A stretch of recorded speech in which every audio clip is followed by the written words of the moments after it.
Welcome back, George Whitfield, Field of 12 After Dark College Football Show. I'm George Whitfield, joined by two incredible co-pilots. We are Penn State, Christian Hackenberg, and joining us brand new in his debut from the Saturday Down South and the 1010 XL radio show in Jacksonville, we're joined by Matt Hayes. Matt, how are you doing, sir? Great, fellas. I feel like I should be in LA. It's after dark, right? It is after dark. Hack, well, how are we doing, Hack? I'm living the dream, George. I'm feeling good. I'm excited about this heading forward today. Got a lot of good stuff to talk about. So, as always, man, I'm just excited to be with you guys for the next hour. Well, let's jump. Christian's right. We got an hour. Well, our play clock has already begun. If you have something out there to sip on, grab it. Hopefully it's got a little content to it. We're going to go through college football, a big week six, a lot of ramifications. We learned a lot.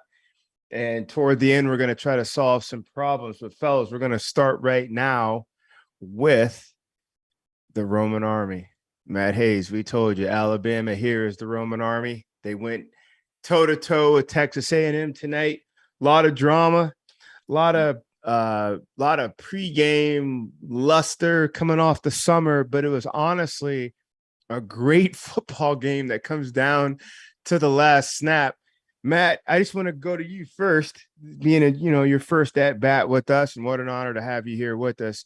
What were your initial impressions of that 12-round fight that went down to the bell? Well, I mean, George, since you are the quarterback guru, my initial thought is, man, those two quarterbacks, wow. They struggled, but they also made some really big plays, man. They made some – I mean, Jalen Milroe turned the ball over, 3 times? Yeah. Also made some big plays in that game. The last play of the game, my God, I don't know what was worse, the actual play call or the throw or the way the route was run out. It was terrible. And I feel bad for those A&M guys because they really, really fought in the fourth quarter to get in position to win that game. They got a PI call there in the end zone, which he clearly was getting the jersey pulled. One last shot, one play, and it's just a bizarre down and out that you do in elementary school. It's weird, just very, very weird. If you're Jimbo, you got to do something better than that. You got to come up with something better than that. I agree, Hack, with all the offensive acumen that we've seen with Jimbo Fisher. He's put 4 kids in the first round as quarterbacks. You come down to the final play of the game, you're inside the 5-yard line. On the short side of the field, you run a quick out versus a squatted corner and a safety that's helping. And that's the sum total of everything you had in the bag. Is that the best we could do? Man, I can't believe that that's the best from the 7.5 yard line. That's the best Jimbo's got in his bag of tricks, or even on that play sheet probably that he had installed carrying into this week. There's no way that's the best he had. And it's a shame, to Matt's point. I thought those kids fought. They deserved a little bit better than that for that chance to go win it. I think they could have got a little bit more creative, moved some guys, motion, tried to get some built-in leverage because they were winning. The guys outside were winning towards the end of the game, making some big plays for them. So stay hot, but help them out. And I don't think Jimbo did that. So that was definitely disappointing for me, just watching to the exact reasons that you mentioned, aforementioned, is that he's produced a lot of offensive talent at the next level, at the quarterback position, but then also across the board. So he's kind of regarded as an offensive guru, and you'd probably expect some more out of that. And I'm sure Nick Saban probably expected more. He was probably like, thank God that's what they rolled out. You want to play matchup ball with us, we'll play matchup ball all day. So, right. Go ahead. Here's what's interesting. That's also coming basically out of 2 timeouts because the PI gave them a timeout. Correct. And Nick calls timeout. Correct. So he has probably plenty of time to converse. To find a play. And he goes with an elementary school play. Just weird, totally weird. The whole thing was. Matt, both teams came into this ball game with their backup quarterback, both of them. And then honestly, both backups are better athletes than the starters, and they're worse. They are lesser passers than the starters. So both teams kind of saw a little bit of that version. Alabama maintains their undefeated streak. Time will tell here, really, about 12 or 15 hours if they're going to remain number 1 team in the country. A&M now drops to 3-3. App State, tough one. Mississippi State, even worse. But a reasonable, respectable, still a loss in the SEC game to Bama. Which do you think was the bigger deal? Alabama surviving this or A&M dropping to 3-3? I mean, I'm simply because of where we are in the playoff world of college football. Alabama surviving. I mean, especially considering Jalen Milroe had 3 critical turnovers. And I thought it was unbelievable what Bill O'Brien did after that 3rd turnover. Set him up the following drive with a simple slant. Throw the slant, get a little confidence, and boom, it's a touchdown. And that's just it's great coaching. It's getting the guy in position to have success. It's not putting everything on his shoulders. And I mean, Alabama, this is what they do. You call them the Roman Army. It is what they do, man. They just grind you down, especially in big games. And it's futile at some point. Hack, how much noise should we expect out of A&M? I'm not saying you live down there. I'm not saying this is your beat. 3-3. Last year, there was a tweet about A&M where the head coach was the 2nd or 3rd highest paid coach in the country. The locker room was the 8th ranked most talented based on stars, and they still finished 5th. In the West of the SEC. Now they're 500. They're playing 500 ball. The nation's toughest schedule. It just keeps going. They got more heavyweight fights in front of them with a backup quarterback and a 500 record. How much noise should we expect to hear from Texas?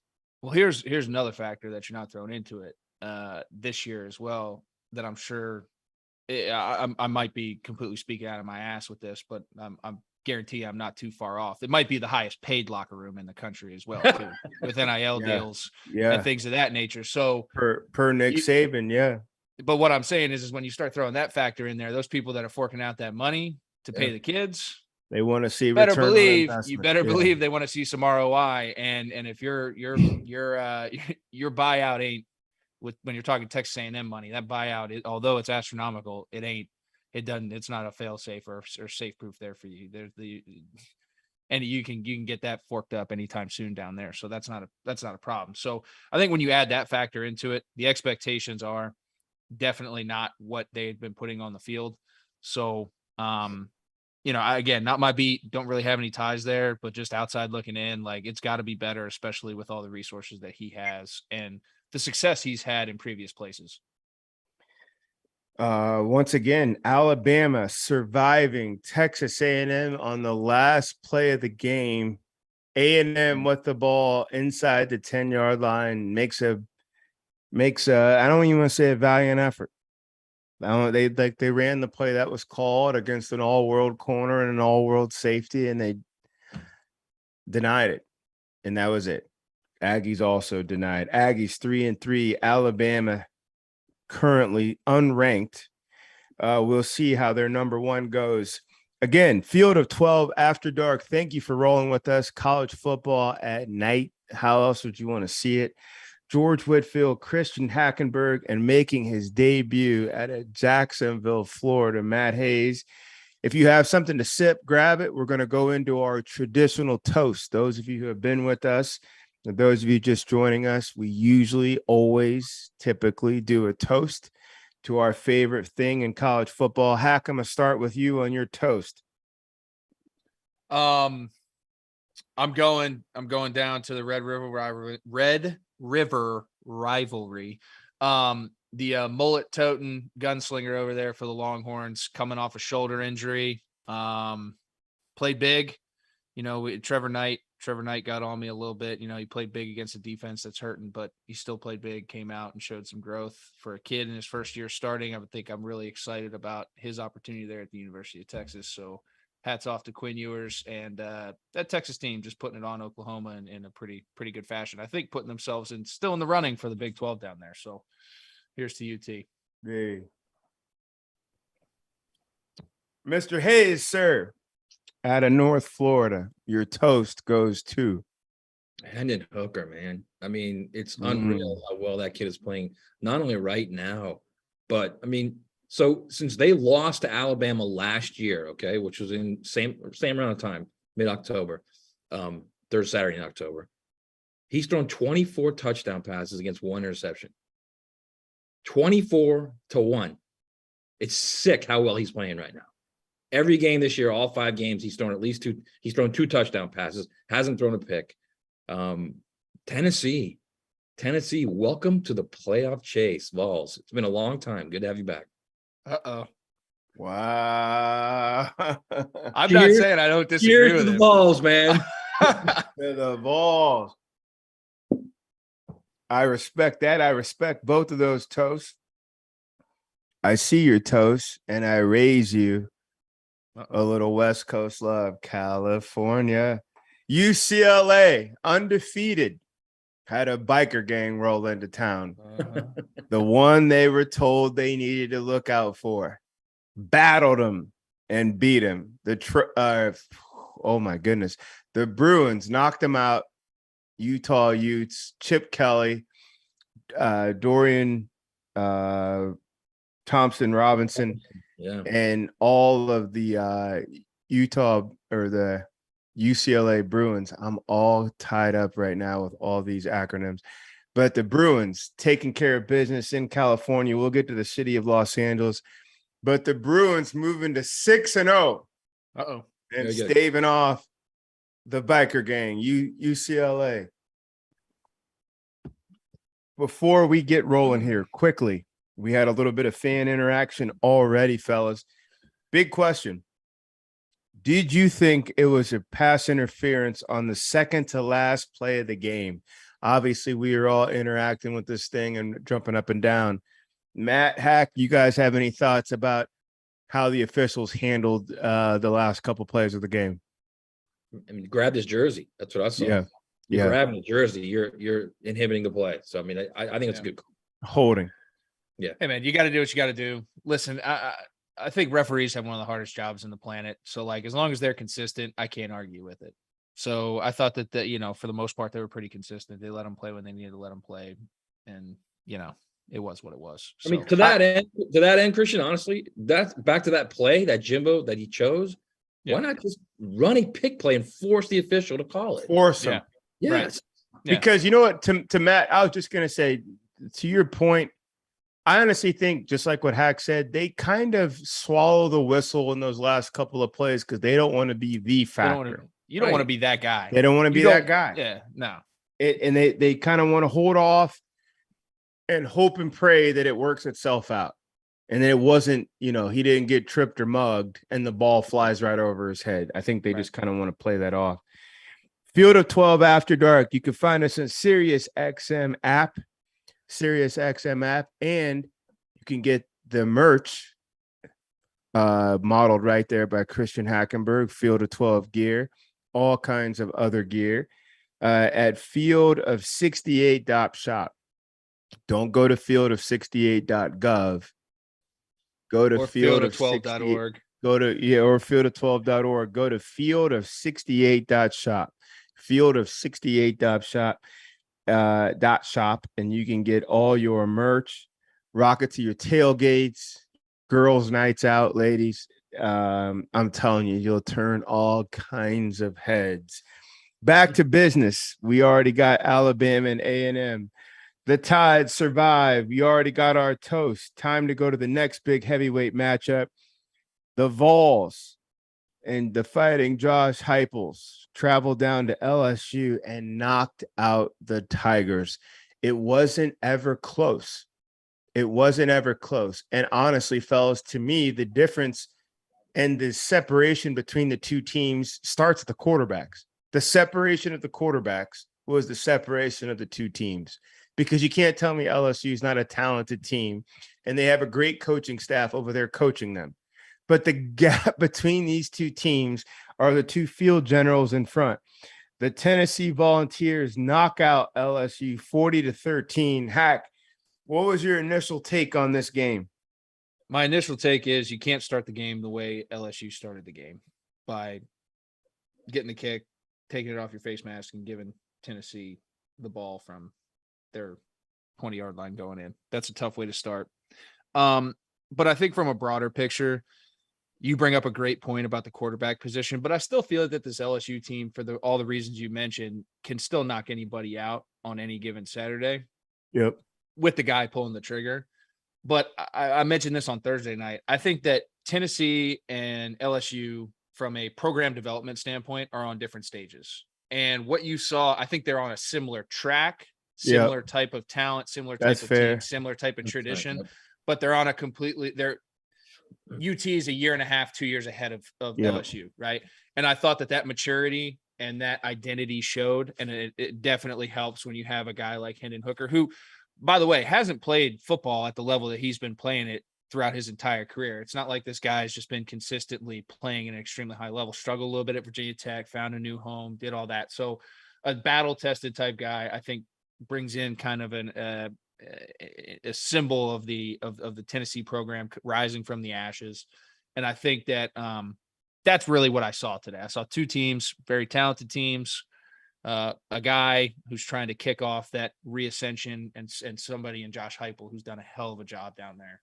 And really, that should be the focus, is congratulating him on the direction that program's heading. And to Matt's point, I think they can make a push now. This Alabama team looks to be mortal this year, or at least more mortal than they have been. So yeah, that's next week, third Saturday. I mean, I think it's that program, guys, the metamorphosis from where it was with the PE coach. Mm-hmm. Because right, like a week and a half, 2 weeks before he got fired, his OC, Jim Chaney, started talking with Hendon Hooker, because Hendon had jumped into the portal. And he told me last year he liked the way that Hendon managed the game. And he liked the way he threw the ball. So Hendon Hooker signs with them. The PE coach gets fired. Hendon Hooker could have easily just left, but he didn't. The PE coach. Jeremy Pruitt. So he's no offense to the PE coaches of the world. I love you guys. So he stays there. Josh sells him on this offense that he has. Then Josh doesn't win the job. Joe Milton does. Right. Joe Milton struggles in week 2 against Pitt. Josh goes in there, and he's played lights out since. It's amazing. He had the most underrated season last year. 34 touchdowns, 3 picks last year. The most underrated season of anyone. And I keep hearing about, well, LSU doesn't have full complement now. Their roster isn't completely done. Or the week or 2 weeks before it was, well, Florida's roster's down. Josh lost more than 30 guys to the portal his first year there. 30 guys. He's had 18 games with that team. Listen to this stat. 18 games with that team. They've scored more than 40 points 10 times in 18 games. And probably scored 38 5 more times. Yeah, I'm telling you right. And then 30s, yeah, in the 30s at least 5. Yeah, so he's got it rolling there, man. And as you guys know, it's all about the quarterback right now, and it's all about offense in football. And this is what I love most about what Josh Heupel's doing.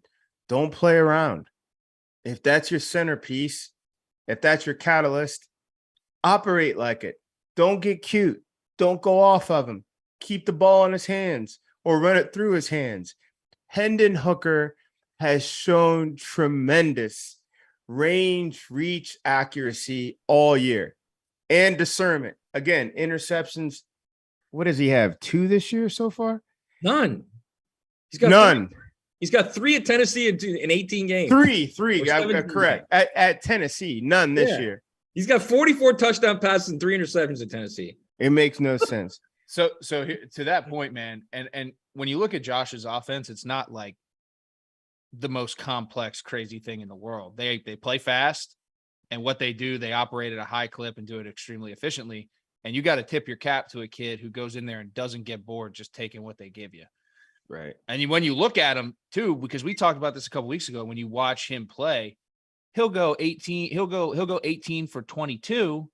And 3 of the balls that he misses are like by 1.5 yards down the field. And you're like, damn, man, like he could have had more. So, there's a lot to be said though, to his patience and ability to take what they give you and live within the system. And he hasn't really ever tried to cowboy and play outside of it. And you got to tip your cap to a kid who can do that. And you're doing it up against a 24-year-old college quarterback. Some of these guys have journeys. We talked about it. Sean Clifford, the big fella up there at Purdue. Some of these guys have journeys, and they've really matured. You're going up against, really, he should be starting for an NFL team. Right. The accuracy, the control, the poise The game that management. they're playing with. Yeah, Yeah. and you're playing with an adult, Yeah. not a young guy trying to figure his way out. The difference between Hendon Hooker and Jaden Daniels, and God bless Jaden Daniels. He just got in a couple months ago at LSU. He's trying to figure this thing out. They don't have it all bolted down yet. And you're coming up against Rafa Nadal, and you're trying to figure out, how does your own tennis racket work? Am I right? Like good luck. It's already too late. Yeah, I agree. And honestly, I'm so curious to see what Vegas has to say on the line next week. Tennessee, Alabama. Tennessee. They're a track meet. Right now, they're a track meet and playing good defense. They're not really outscoring teams. They're knocking teams out. The only other offense in college football, and this is a question to both of you, that I see as formidable as Tennessee lives in Columbus, Ohio. Is there another offense that can get you for 40, 50 points every Saturday night? Texas, maybe? With Quinn Ewers? Yeah. And I think USC. Maybe Texas, yeah. Yeah, I think Texas, USC. Matt, Quinn Ewers has played 5 quarters this year. I know he has, man. And then he just beat a team that Kansas State beat. And who else beat him? By TCU run 56 on him. That's what and 50, yeah, right. I love the enthusiasm for all our Texas fans out there. But let's slow down on the Texas thing. But what's the other team you just said? I said either SC. one of you. I said USC. USC. Okay, I'll go with the Trojans. I think SC could run it. Because I said this too. I don't think SC's really had to get out of like second or third gear all year yet. They haven't. Like they haven't had to like. They still got. But here's the killer part, Hack. Tennessee and Ohio State, they get into fourth gear for no reason. Oh yeah, 100%. They're doing 100%. 80 in a school zone for no reason. What are we doing? But just just to show you, huh? I said, and that's the problem with Ohio State fans. They get pissed off. They hung 77 on Toledo and not 84. And it's like when you look at the amount of teams that have scored 70 points in the past like 7 years in college football, Ohio State's they've done half of them. Half of them. Yeah. It's ridiculous, dude. It's like you're like, all right, man. Hey, and both those teams, I mean, Ohio State hasn't had Jackson Smith and Jibben now for what, 2.5 games, 3.5 games? Most of the season. They haven't had him second quarter against Notre Dame. Right. So Cedric Tillman hadn't played the last 3 games for Tennessee. He's another All-American. Right. So 100%. Let me go over these stats here real quick. Tennessee total yards 502, LSU 355. The Vols pass for 239, rush for 263. That's the thing. George, that's the thing. I want to tell you this. That's the thing. In 12 of his 18 games, they've rushed for more than 200 yards. That's outrageous. Rushed for more than 200 yards. Think about it. Because you could fall asleep looking at these guys like a super high powered, finesse team. This air raid. They're really a version of the Big 12. They're not the version of the Big 12. Josh Heupel has made sure his ground game is formidable and his defense is right up front while we're still bringing our Air Force on you. It's amazing. They're like Baylor. Remember what it was with Art Briles? Yeah. Same kind of offense. With the super wide formation. Yeah, to the numbers, right. We're going to stretch out.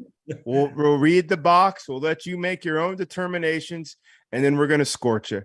We're either going to score. You got to have a guy that can throw it accurately out there too. You got to have a guy throw it accurately. Yeah. So for Briles, it was Petty. For these guys, it's Hendon Hooker. Yeah. The Tennessee Volunteers 40-13. They go to 5-0. Now look, LSU is still 4-2, but they just barely climbed into the top 25. They're ranked 25 coming into tonight. But it's the Vols, all kinds of big numbers, 500 yards of total offense, a little more than half of that on the ground. And that's with Hendon Hooker still missing some big-time home runs. Tennessee goes on to win. Hey, we had a question from the chat from Kit Kat on YouTube. Did we think it was an actual PI toward the end of the Alabama game? Yes, we all think it was a PI, but we all, just given the content of how referees call those last-second plays, kind of also how they do Hail Marys, they're not going to really get involved. I am basically speaking for the team there. So let's go from Tennessee. Come on out here to Los Angeles. Welcome to LA, the 2 LA schools, the bitter rivals, future Big Ten residents. Both had big games today. USC went up against a wild Washington State team. UCLA invited the biker gang coming in from Utah. Both of them held serve.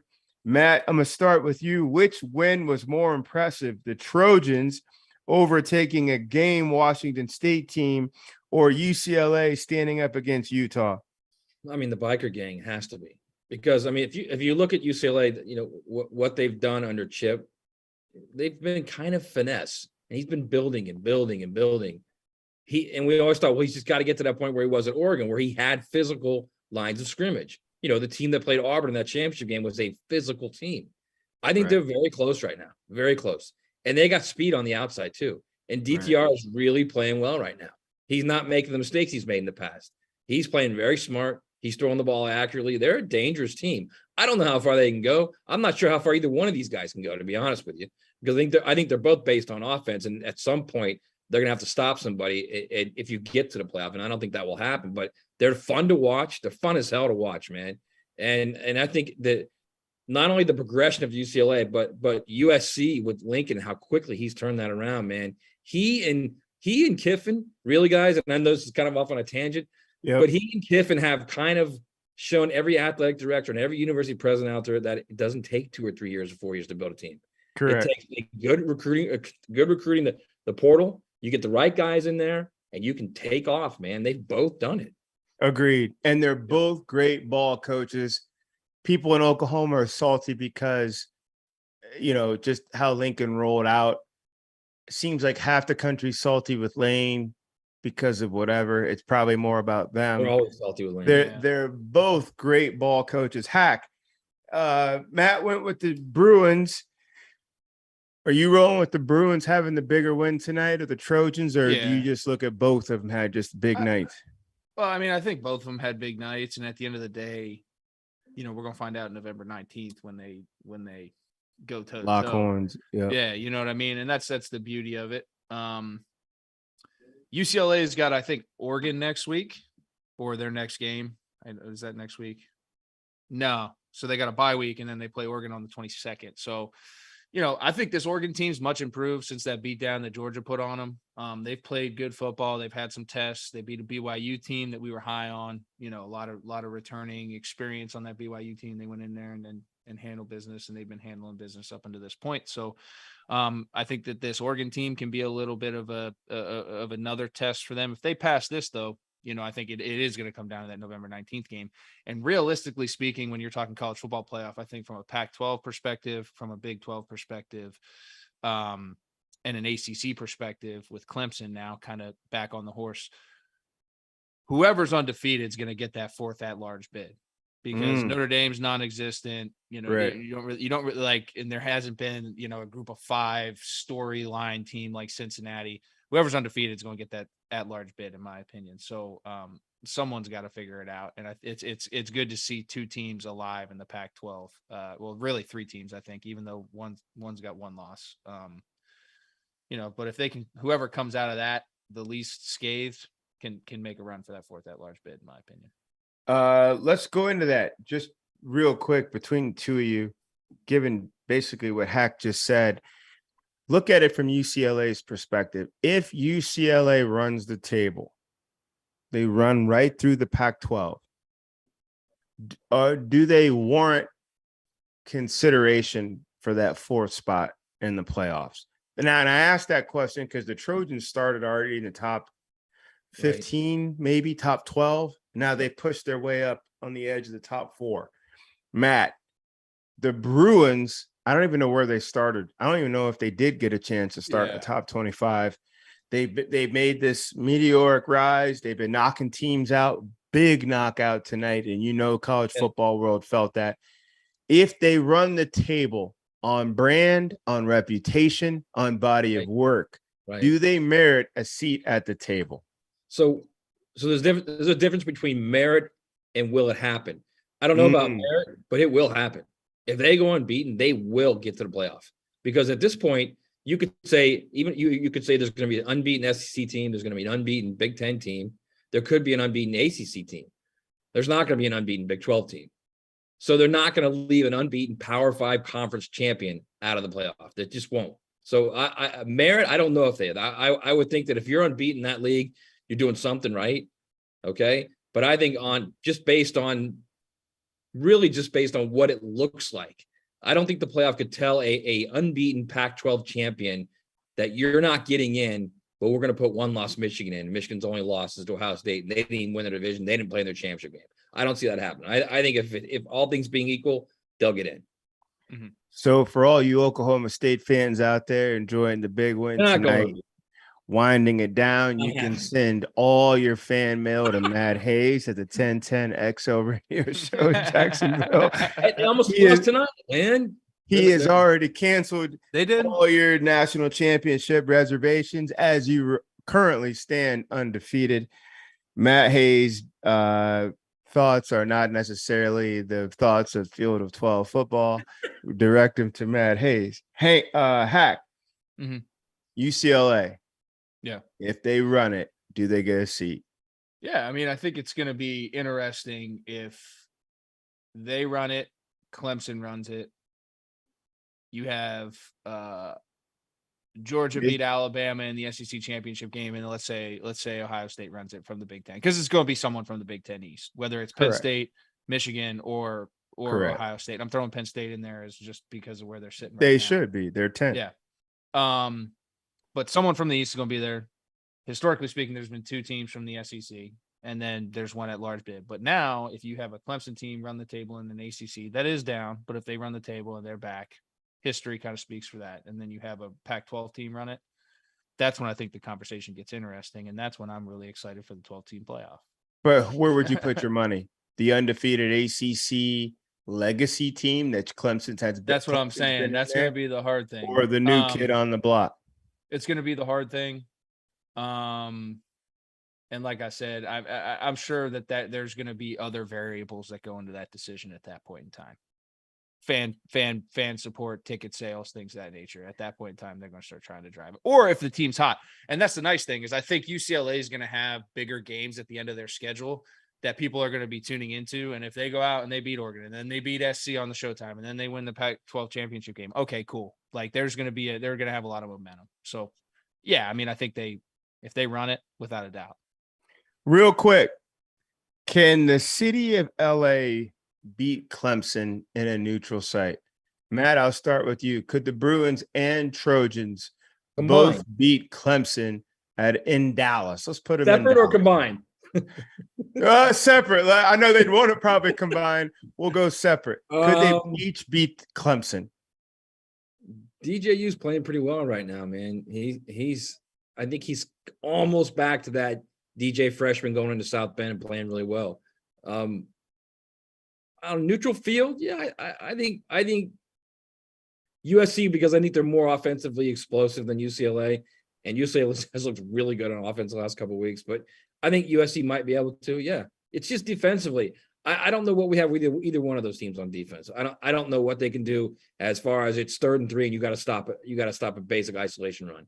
I don't know if they do that. So you certify the Trojans. Do you certify the Bruins against Clemson? Neutral site. I'm iffy on it. I'm not going one way or the other. So that's a no. Hat. Could the city of LA get past Clemson at a neutral site? I think it'd be tough, man, because I think the front 7 at Clemson vicious is nastier than anything they're going to see out there all year. The hard part is the back half of Clemson is not what it is historically been. And then I think from the Clemson offensive side of the football, they aren't what they have historically been outside of the box in terms of matchups and creating separation and winning. So when you're weighing it, to me, it's like almost a balance of like, can the high-powered offense that hasn't seen a front 7 withstand that, or can the offense that's usually running on racing fuel, that's down to that old 87 outside, can they keep up in a track meet with another high-powered offense, right? Like that's kind of how I put it. And I don't know. I think the Clemson team been there, done that in that type of setting. Dabo, where they're at, I'd probably lean towards Clemson against both of those teams. But we'll have to see. We'd have to see, but I'd lean I mean, towards I almost look at USC as like a watered down version of Oklahoma right now, because at least Oklahoma had some guys on D. At least Watered down version of the old Oklahoma. Yeah. The old Oklahoma. At least they had a guy off the edge you'd always had to worry about. They had a linebacker you have to worry about, maybe a safety or a corner. I'm not sure they have anything right now on defense you have to worry about. Yeah, that's fascinating. That is true. The city of LA coming through tonight. The Trojans defeat Washington State 30-14. Trojans go to 6-0. Washington State goes to 4-2, and UCLA also goes 6-0. They hold off the biker gang, University of Utah, who is also 4-2. City of LA remains undefeated. Let's go from the city of LA to the state of Texas. TCU and the Texas Longhorns both had big matchups, both completely different opponents. Kansas, if I would have told you a midseason battle for TCU would have been on the road at Kansas with College game day and a sold-out crowd, that was going to come down to the last play of the game against an undefeated Kansas Jayhawks, you would have drug tested me. Yeah. Oh, the backup quarterback. You would have drug tested me 6 weeks ago. But would you have drug tested me if I told you Texas and Oklahoma would be a 49-0 knockout, which could have been way worse in the Red River rivalry for the Longhorns? Which was more improbable, Matt? Wow. I'm going to have to go with the Red Rivers beatdown. It has to be. Because, I mean, even as improbable as TCU is, because let's not forget, it's Sonny Dykes' first year. It's his first year there, you know? And Max Duggins didn't play like this last year. Nope. So that certainly was surprising. Kansas clearly is surprising. But what Texas did to Oklahoma, and I know Oklahoma gave up 56 to TCU last week, but man, that's a different game. You go into that game, and it's different than any other game on your schedule. That's gut check time, especially if you just got beat the week before the way you did. And I know they didn't have the quarterback, but man, defensively, they've given up 105 points in the last 2 weeks. That's brutal. That's for a head coach who's made his bones as a defensive coordinator. The best defensive coordinator we were told in college football. So that, to me, that's why it's so shocking. It almost looks like, and I hate to use this word because I hate to say it about players, but it almost looks like it's not that they quit, but they're like disinterested now.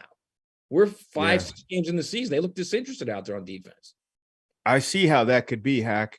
You'd be disinterested too if you got outgained 585 to 195. That was the difference today between Texas and Oklahoma. 585 to 185. And Texas on third down, both teams faced 15 third downs tonight. Texas was 10 out of 15. OU was 3 out of 15. Hack. It's hard to read Texas from my standpoint because you see them one night, big knockout. They came with it. They rose to the occasion. And all you really had to do was wait a week or two. Their gloves are down. They're not sober back up yet. And they get knocked out by some opponent that you didn't even see coming. Yeah. So that's one thing. And then on the other side of the table, to Matt's point, the best defensive coordinator in college football, arguably, like just on the surface of everything. Brent Venables coming home. This isn't a place he's foreign to. He comes home to Oklahoma. And your given skill set is the most exploited part of the whole equation. They're not losing 10-6. They're getting blown out astronomical. They're giving up triple digits in 2 games. Which is the more which is the more bizarre scenario? Texas popping up and then going back off the rails, or OU 3 straight losses now, and all like the whole thing is on fire, but the defense most especially they haven't even checked in, let alone trying to check out. Yeah, so I'll make this quick. I think it's Oklahoma defensively is the more bizarre scenario for all the reasons you mentioned. Venables being a defensive guy, you would think that he would still, it ain't like they don't have talent at Oklahoma. They got guys who can play, whether it's experienced or not, they do have guys that can play. So I think that's the most surprising. And to answer the Texas side of the reason why I'm not that surprised at it is, again, I know it's a small sample size. I know what people say, but you can't argue with the fact that when Quinn Ewers is playing quarterback for that team, they're a more confident team. They move the football better. Sark seems to call better games. They have more flow. It just seems like he is the guy that team's playing for right now. Right. You know, and I just make the argument, you know, again, like I think Trevor got on me about this, but I said, I think if Quinn Ewers plays the entire game against Alabama, Alabama has a loss right now. And it's not necessarily because Quinn Ewers plays out of his mind. I think it's because the way the game plan was designed and the way that defense was playing, he was going to make enough plays for them to outscore 20 points at that point in time.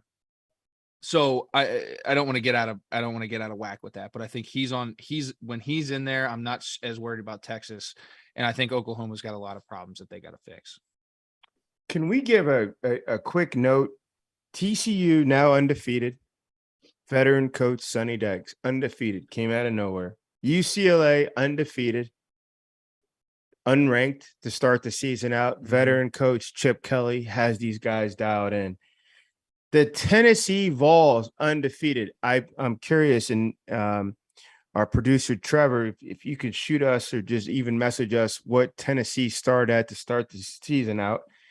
All three of these programs started undefeated, and all of them are so dialed in. And Matt, Hack and I have gone back and forth between each other, and we've had everybody else on the show with us on the past. But I've always been an advocate for starting the top 25 rankings in October. If you start them in October, then you had a chance to see everybody for who they are, right, not who you project them to be. These teams wouldn't be having to come out of the wilderness and come flying up the charts, and you wouldn't see Notre Dame and some of these other ones get shot out to the wilderness if we could watch them for 3 or 4 weeks. They're not the same teams. Some under promise and over deliver, some over promise and under deliver. Yeah, I mean, well, correct. That affects a lot of evaluation. The correct. 3 teams you mentioned were all unranked, all of them. Tennessee, TCU, and UCLA began the season unranked. So that's what I would do, honestly. And I used to vote for the AP top 25 years ago. I wouldn't start until the first week of November, honestly. Then you really get 2 months of a season in where you're correct. Like, oh, and look, I've been saying this over and over, and I know people won't agree with it, or some will. If you don't think the polls affect the way that college football playoff committee votes, 100%, 100%. Mind if you don't think that affects them, because it does. It does. They see that. I've been in those things. Believe me, I've been in that hotel in Dallas. Okay, they do these mock drafts, and I did it in 2016. I think it was 2015, and we did the 28 season. Okay, which was the season where Texas and Oklahoma and that big problem, and one beat the other, and then the other one went in. And believe me, the argument is always, well, they were ranked this when they were there, or they were ranked that, or they haven't beat anybody that was ranked. Who did they beat? Who did they beat that was ranked? Those are the things these guys talk about. They can talk all they want about these metrics that they use in the advanced statistics and analytics. No, it's the eye test. And part of the eye test is rankings. So yes, absolutely, rankings affect those committees. Absolutely does. Again, just trying to have a 30,000 foot view in the college football season, where you are lined up in the quarter pole. It's just a NASCAR race. They put you at 25 and you do all this hard work and you wind up getting up there. But if they put you at 5 and you do all kind of crazy hard work, just getting to 1 obviously is much easier.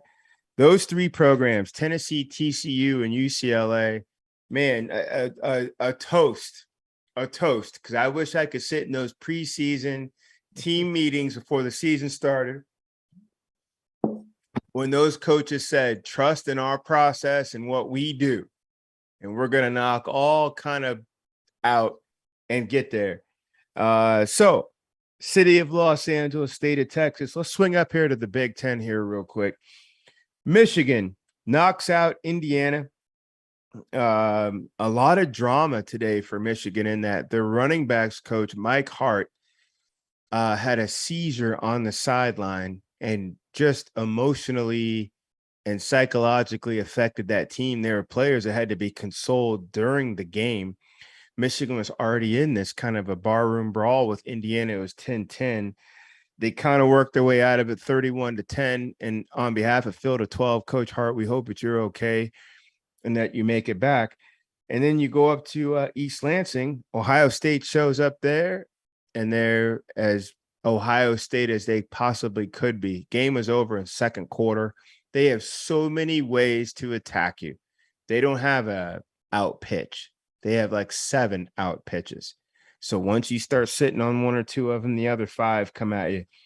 Hack, I'm going to start with you. This feels like your beat. Yep. What's more likely? Michigan can will their way through an undefeated season until they have to go to Columbus, or somebody along the way could find out how to slow down Ohio State and possibly get them into extra innings.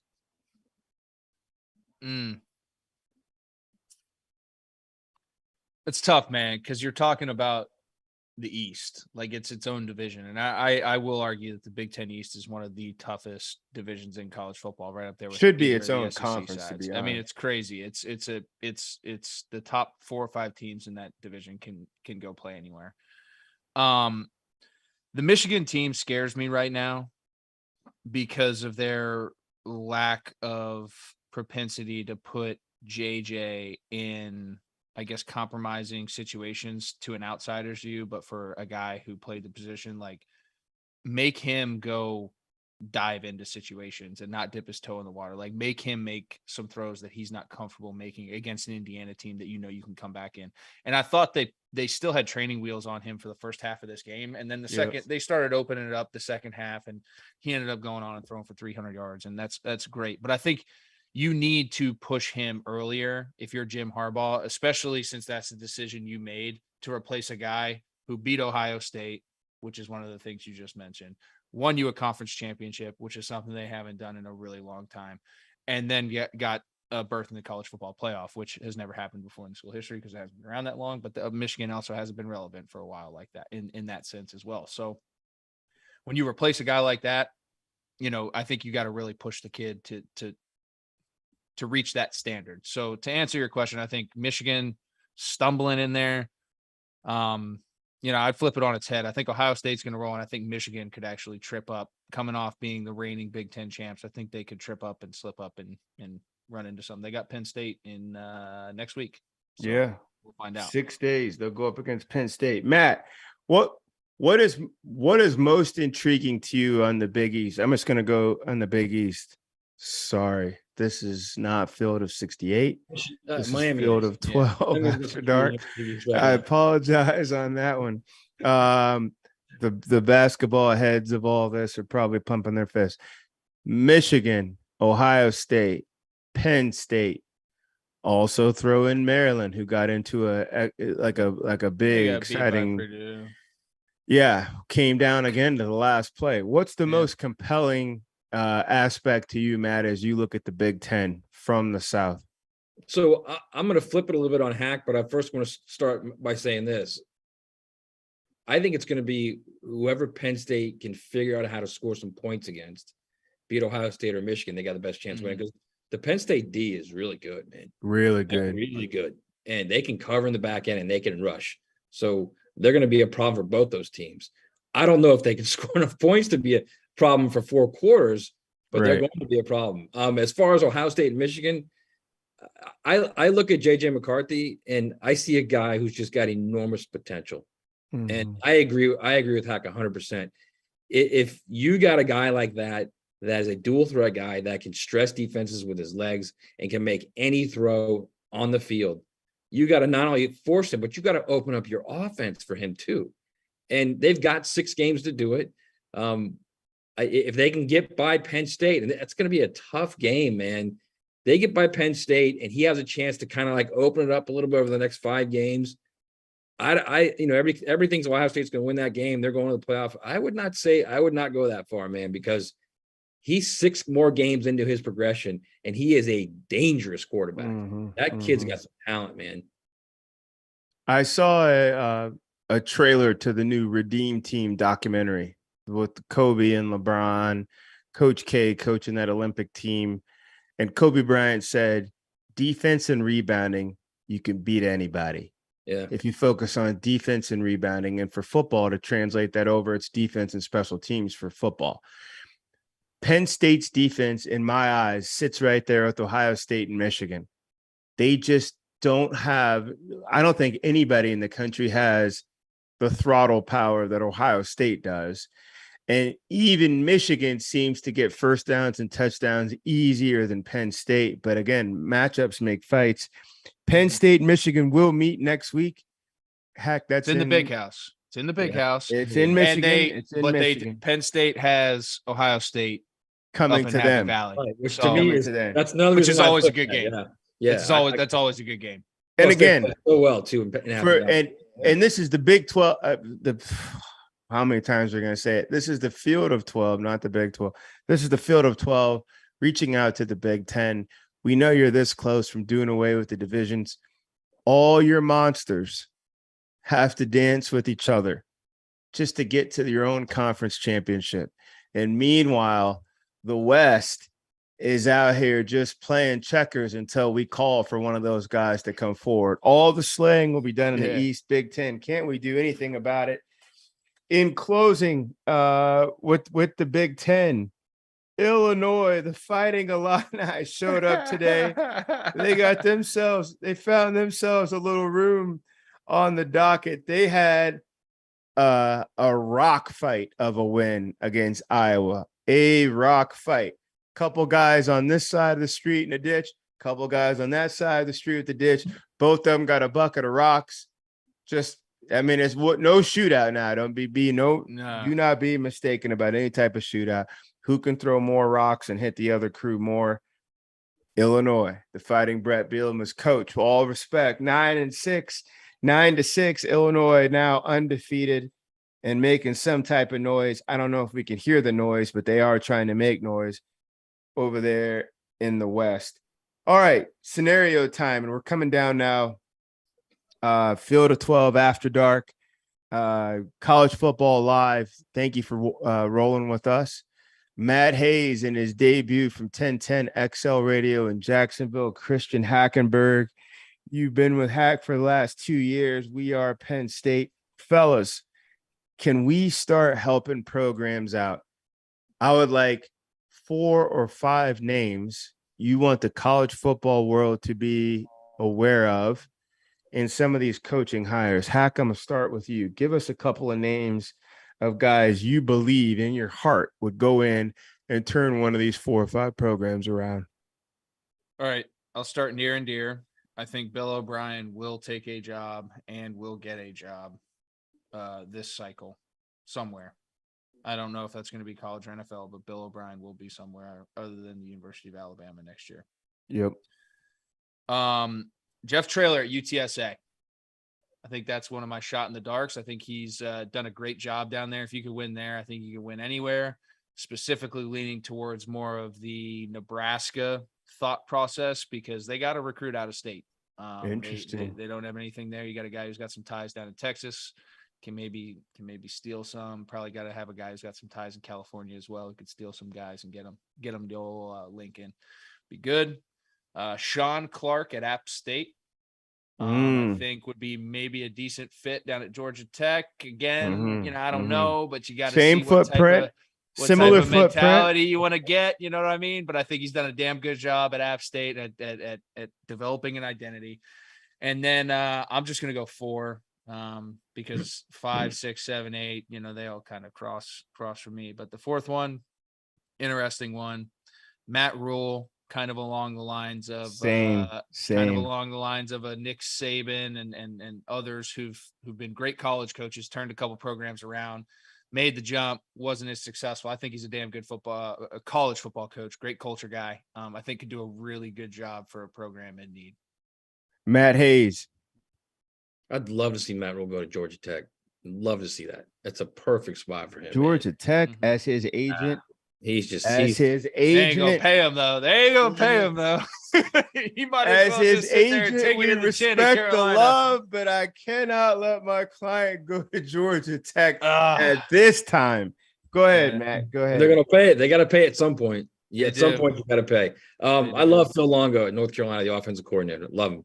He's just done unbelievable work, both with Sam good Howell call. and now with I Drake can't May. even Drake. May. Yep. Yeah. So I think he's done unbelievable work. He's a guy that I think is ready. He's a young dude, great recruiter. Zach Arnett's another one of those young guys, the Mississippi State defensive coordinator.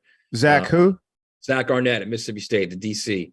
Oh, I like this. Yeah. It'd be a great minority hire. He's a guy that's a terrific recruit. He comes from the Rocky Long tree. Rocky Long's just been an unbelievably successful defensive coach, really, really well respected in the coaching community. He would be a great fit. I think even though Oklahoma put up a huge goose egg today, Jeff Lepke, I think, will be a good coach at some point. A really good head coach. Ooh, that's a tough one. I don't even know how you really go forward in a meeting right now. They got shut out against Texas. They only got 2 scores against TCU. I know, but you can't. I mean, he was without his quarterback, the number 1 quarterback for corner. And I agree. He's got to get number 2 ready. I agree with that. Totally agree. But George is going. You're only as good as your last game. I correct. I agree. When you're talking about, it's going to take an AD with some balls, or who knows what the hell they're talking about, or grew up with somebody. Yeah, who's or just grew up with him. Yeah, I will tell you this. Discount over here. Hey, Nebraska, that Lance Leipold is a lock for that job. A lock. Wow, That's a you think lock. Nebraska? At Nebraska or Wisconsin? No, Nebraska. Nebraska. Yeah. Wisconsin keeping Jim Leonard. They ran Paul Christopher because they wanted I to think keep Wisconsin settled. That's settled business. My thoughts on this. I love where you two both went, and we're closing in here on the Field of 12 after dark. We're closing in. My thoughts are this: Larry Johnson, long time. Oh man, and that's the alarm right there with me trying to get this wrapped up. But Larry Johnson, longtime defensive line coach for the Ohio State. Yeah. Long time. And he's kind of phased in and out of being the coordinator. They've had so much success and sustainability at Ohio State. We all have Matt Rule, and nobody wants Matt Rule to win more than me, but maybe it is back in college football. His heart's here. He should take one of those big jobs. And 2 NFL coaches. One's currently a coordinator of the NFL, and one's coordinating for the NFL's 33rd team. Bill O'Brien, Hack, I'm with you. He's going to get one of these things. And Pep Hamilton. Coach Hamilton's been all over everywhere, quietly succeeding. He's with the Houston Texans right now, whose offense is in the middle of the pack with the second-year quarterback from Stanford, and really not much else to speak of. The average American can't name 2 Houston Texan football players. And no, J.J. Watt is no longer there. Either way, Field of 12, we are solving America's problems. Come with us. Grab something to sip before your girls' night, before your tailgate, before you head back out with the fellas. Roll with us. Field of 12 after dark. George Whitfield, Christian Hackenberg, and making his big debut tonight, Matt Hayes, 1010 XL Radio in Jacksonville, Florida. We will see you guys next week. Big week 7.